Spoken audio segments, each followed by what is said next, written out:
श्री राम जय राम जय जय राम। श्री राम जय राम जय जय राम। श्री राम जय राम जय जय राम। श्री राम जय राम जय जय राम। श्री राम जय राम जय जय राम। श्री राम जय राम जय जय राम। श्री राम जय राम जय जय राम। श्री राम जय राम जय जय राम।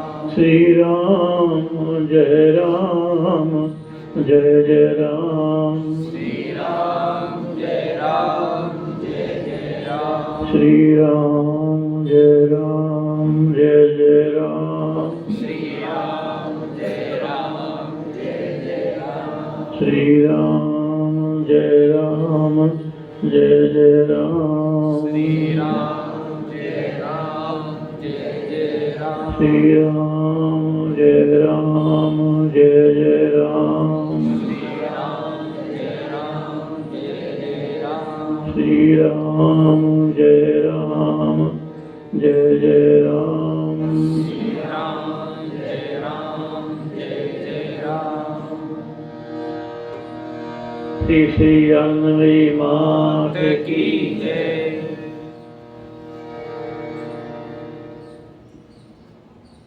शास्त्रों ने गुरु ने एक सूत्र दिया है, तुम सबका भला चाहोगे करोगे तो भगवान तुम्हारा भला करेंगे। सब बुरा चाहोगे तो बुरा करेंगे, सबका भला चाहोगे तो भला करेंगे। इसलिए अपने शास्त्र में प्रार्थना है सबके मंगल की कामना, कि सबका भला हो, सबका मंगल हो, सब सुखी हों, तो हम भी सुखी रहेंगे, हमारा मंगल होगा। सर्वे भवन्तु सुखिनः, सर्वे सन्तु निरामयाः, सर्वे भद्राणि पश्यन्तु मा कश्चित् दुःखभाग् भवेत्।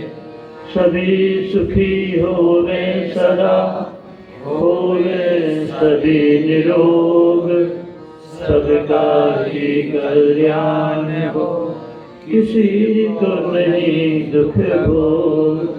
ओम पूर्णमदः पूर्णमिदं पूर्णात् पूर्णमुदच्यते, पूर्णस्य पूर्णमादाय पूर्णमेवावशिष्यते। ओम शांति शांति शांति। हरि ओम तत्सत्। जय श्री श्री अन्नमयी मात की जय। जय। श्री बालकृष्ण लाल की जय। काली मैया की जय। शंकर भगवान की जय। ओंकारेश्वर महादेव की जय। वैष्णो देवी मैया की जय। हनुमान जी महाराज की जय। भैरव जी महाराज की जय। दुर्गा देवी मैया की जय।